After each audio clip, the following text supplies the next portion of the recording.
Auto Mundial is sponsored by Trade Centre.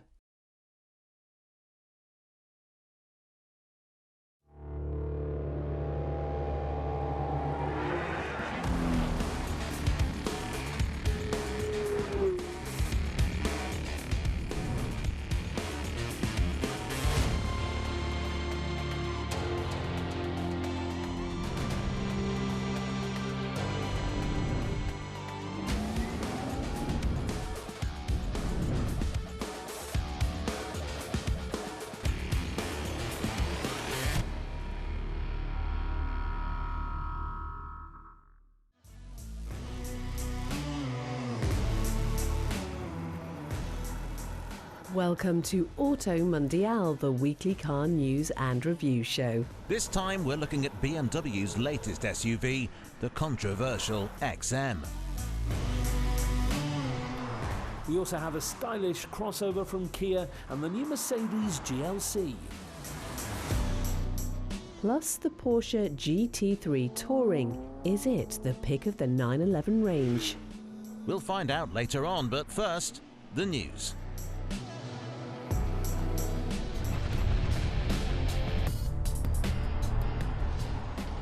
The sale of combustion-powered cars could go on past the 2035 EU deadline.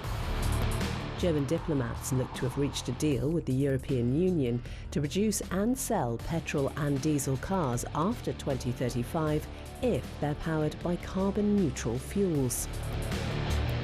Originally, only low-volume car makers selling 1,000 cars or less per year were to be exempt from the new ICE ban. But now any manufacturer could sell cars in the EU that run on man-made synthetic fuels. As it stands, the UK still plans to ban the sale of combustion-powered cars by 2030, but with increased investment into environmentally friendly synthetic fuels increasing, that legislature could soon be redundant.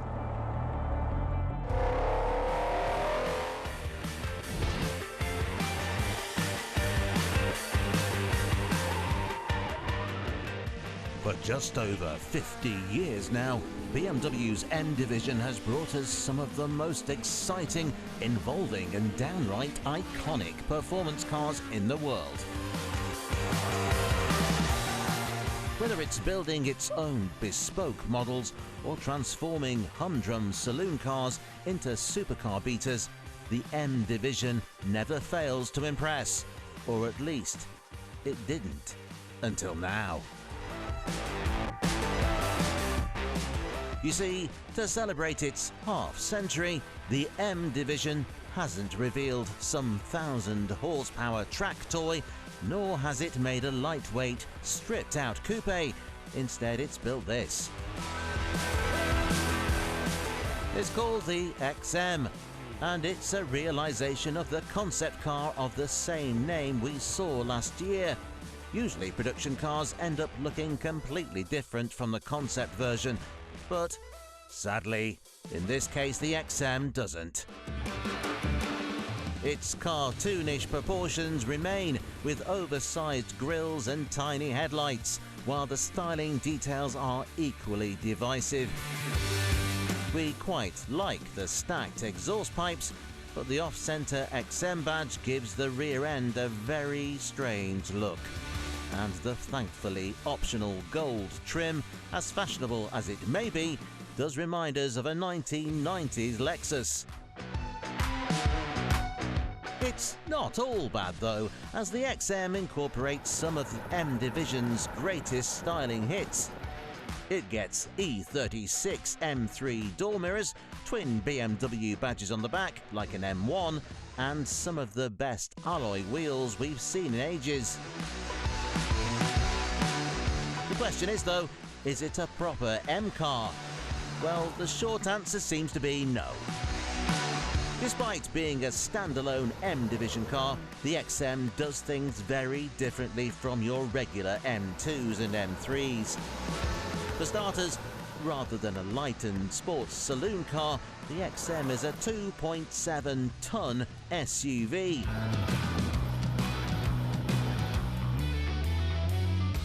So, Is it at least as fast as an M car should be? Absolutely. The XM is the first hybrid M car pairing BMW's tried and tested 4.4-litre V8 with an electric motor for a combined output of 644 brake horsepower. In full attack mode, the XM can hit 62 miles per hour from a standstill in 4.3 seconds. That isn't as quick as the Aston Martin or the Ferrari SUVs we looked at last week. But neither of those weighs nearly 3 tons like the big BM.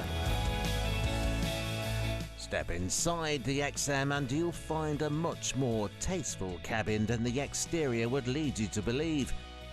In fact, it really is quite extraordinary, with high-end materials and an ultra-modern but utterly luxurious design. With a unique patterned headliner and big digital dashboard, the somewhat conventional 3-spoke steering wheel does feel a little out of place. But it's a friendly reminder that this is supposed to be a driver's car.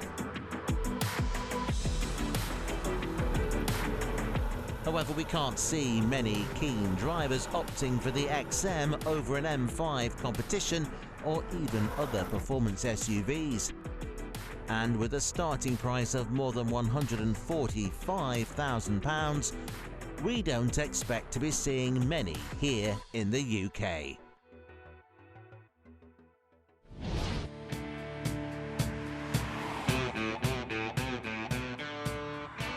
In Kia's current UK lineup, there are 4 different versions of the Ceed.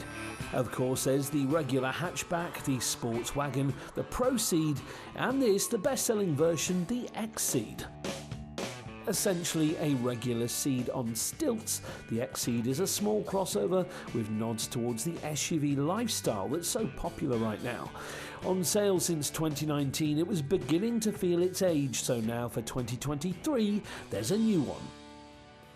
And here it is. In line with the recently facelifted Ceed hatch, the X-Ceed has had a mild cosmetic makeover thanks to a new grille, reshaped bumpers, LED lights and, of course, the new era Kia badges. The changes aren't huge, but they do a good job of bringing the car into the 2020s. As part of the updates, the range has been simplified. The 2 is now the entry point, with 3 GT Line and GT Line S making up the new lineup. The choice of engines has been trimmed too, with UK buyers getting the choice of either a 1.5-litre petrol motor or a 1.6 plug-in hybrid. Step inside and you immediately sense the build quality.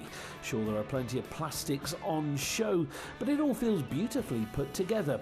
It isn't as modern as some new Kias, but the 10.25-inch touchscreen infotainment system looks current and features Apple CarPlay and Android Auto as standard. High-spec cars also get a digital instrument display which works well. On the road, the heavier plug-in hybrid model does feel slightly jiggly, especially on Britain's bumpy B roads. With 139 brake horsepower on tap, it doesn't feel too quick either, taking more than 10 seconds to do the 0 to 62 miles per hour sprint. It's not all bad though, the driving position is good and it's well refined, while the 30-mile electric-only range is ideal for those who commute. Only available for now in 3 trim, the hybrid comes in at just under £33,000. We'd recommend saving a big chunk of cash and opting for the regular ICE model instead. Not only is it substantially cheaper, an equivalent 3 model is about £7,000 less, but it's nicer to drive too. With no heavy batteries to move around, the ride quality is greatly improved, gliding over bumps and potholes. The springs are softer than on the regular Ceed, but it still gives you confidence in the corners with plenty of grip and a surprising lack of body roll. The 1.5-litre motor is eager to rev, and performance is decent too, with 158 brake horsepower driving the front wheels through a 6-speed manual gearbox. It's quicker than the hybrid, hitting 62 in just under 9 seconds, with a top speed of 129. However, this has fast become an incredibly crowded sector of the market, so how does the X-Ceed compare with our current class favourite, the Mazda CX-30? Starting at under £25,000, the CX-30 is an easy car to live with. It's a good-looking car too, taking much of its styling from the Mazda 3 hatchback. Unfortunately, there's no hybrid option, with just two versions of the same 2-litre petrol motor on offer, the 120 bhp Sky Active G unit and the more potent 178 bhp Sky Active X. Mazda is hoping to prove that internal combustion still has a future with the Sky Active. In theory, it's engineered to combine petrol performance with diesel economy. In reality, while it is frugal, performance still seems to be somewhat lacking. It does drive well though, with nicely weighted steering providing just enough feedback to keep keen drivers engaged. In conclusion then, the Mazda is still a great choice. The Kia lacks some of the CX-30's dynamism, but with lower running costs, a spacious cabin and a great range of trim levels, it's well worth considering.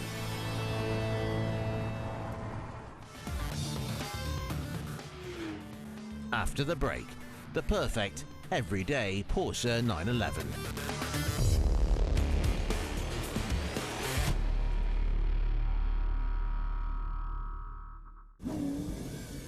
Auto Mundial is sponsored by Trade Centre. Auto Mundial is sponsored by Trade Centre.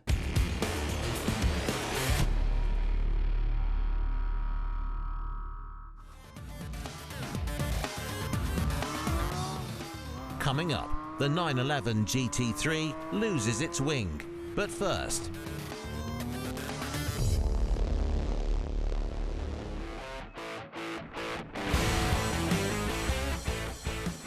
this is the all-new Mercedes GLC. We promise. It may not look much different to the old model, but this is a brand new car.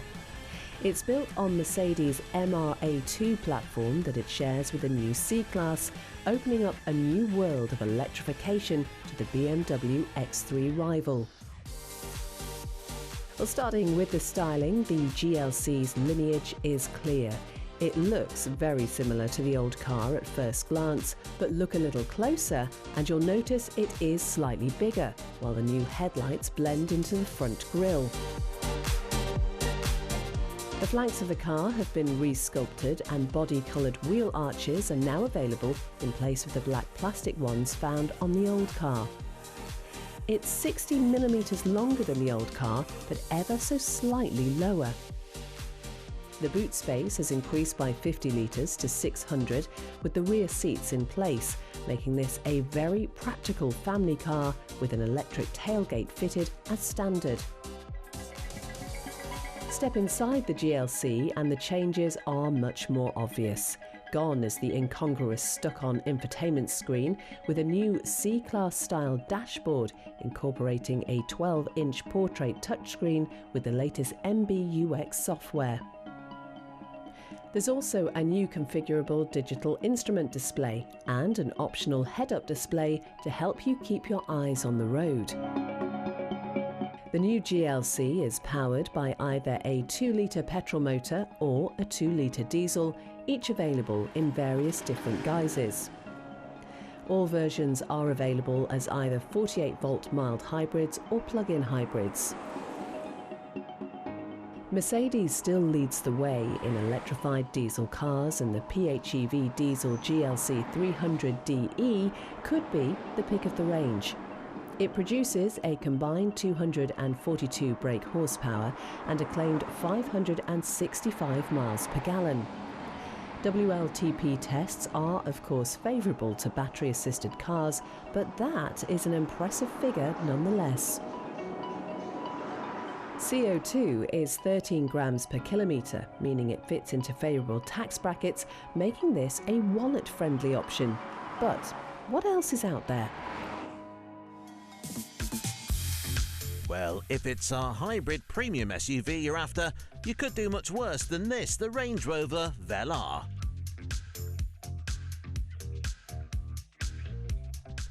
Now available as a PHEV, the best looking SUV out there just became even more appealing.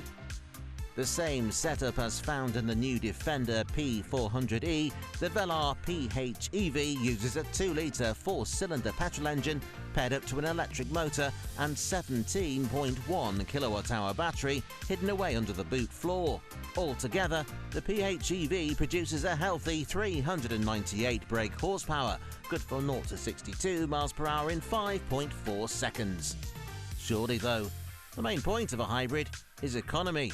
And while it's some way off the incredible figure of the GLC, its WLTP economy figure of 130 miles per gallon certainly isn't to be sniffed at. For those looking to do big mileage on electric only though, the Velar can manage just 33 miles on a charge before the petrol motor kicks in, although that should handle the average morning commute. Using a fast charger, it can be charged from 0 to 80% in half an hour, but for those who don't want to wait around, there are some non-plug-in options too. There is a pair of new 3-litre straight-six choices, both equipped with a 48-volt mild hybrid system. The first is a new 298 brake horsepower diesel, replacing the old V6, capable of hitting 62 from rest in 6.5 seconds with an impressively low CO2 output of just 194 grams per kilometre, with a 398 brake horsepower petrol also on offer. However, while it was easy to recommend the Velar over the old GLC, the new Merc's interior and wide selection of powertrains mean the Rangy doesn't have it so easy anymore.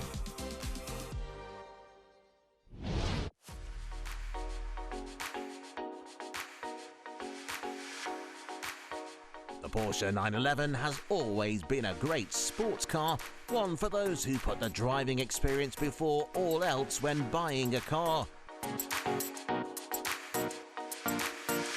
The latest 992 generation car though, while still a great driver's car, left us feeling like it was straying slightly into Grand Touring territory.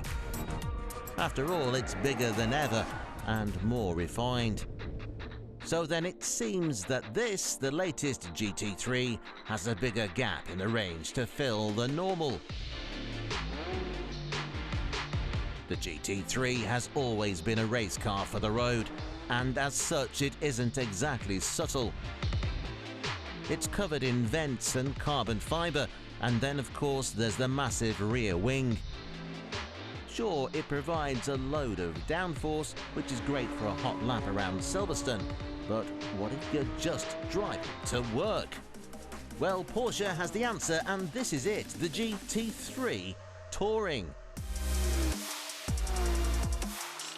Surely the ultimate everyday 911, the Touring ditches the rear wing and some of the leirier styling details while maintaining the standard GT3's remarkable performance. Some dark trim makes way for aluminium and Alcantara makes way for leather. It remains a 2-seater, but there's no roll cage, otherwise it's all regular GT3. Various body panels are made out of carbon fibre reinforced plastic, the enormous alloy wheels are forged, there's a new lightweight exhaust system, and even the windows have been made out of thinner glass. This is the deeply impressive engineering we've come to expect from Porsche's GT department. But it's not just the weight they've been obsessing over. For the first time in 911 history, the GT3 now gets double front wishbone suspension inspired by the RSR racers. Pleasingly, it retains its naturally aspirated, high-revving 4-litre flat-six engine and is the only current 911 without a turbo. Buyers can choose between a 6-speed manual gearbox or a 7-speed PDK with paddles. Fitted with the latter, the 503 brake horsepower motor will propel the GT3 Touring from 0 to 62 miles per hour in just 3.4 seconds with some launch control assistance. However, the 911 isn't the only sports coupe that's been adapted for the track.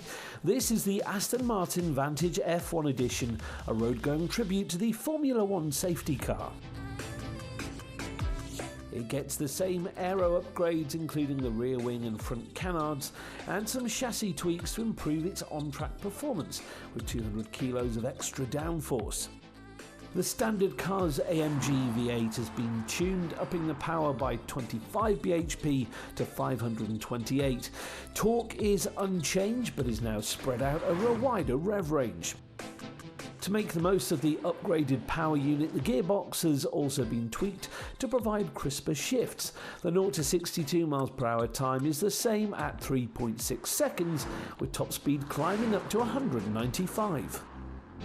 Dynamically, it can't match the Porsche, but it makes up for this with its looks and the V8 noise that can be heard from miles away. These cars are all about the way they feel to drive though. Each will suit a different kind of driver with different preferences. Us, we'll take the Porsche, but there really are no wrong answers here.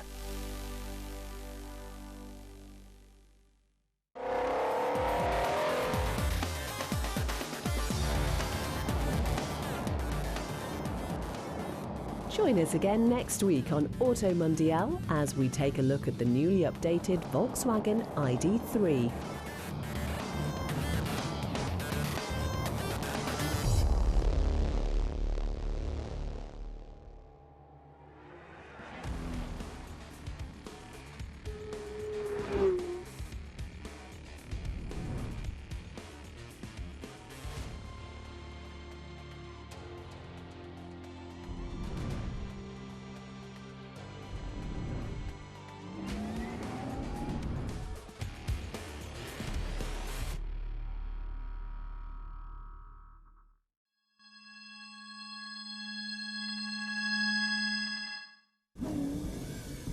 Auto Mundial is sponsored by Trade Centre.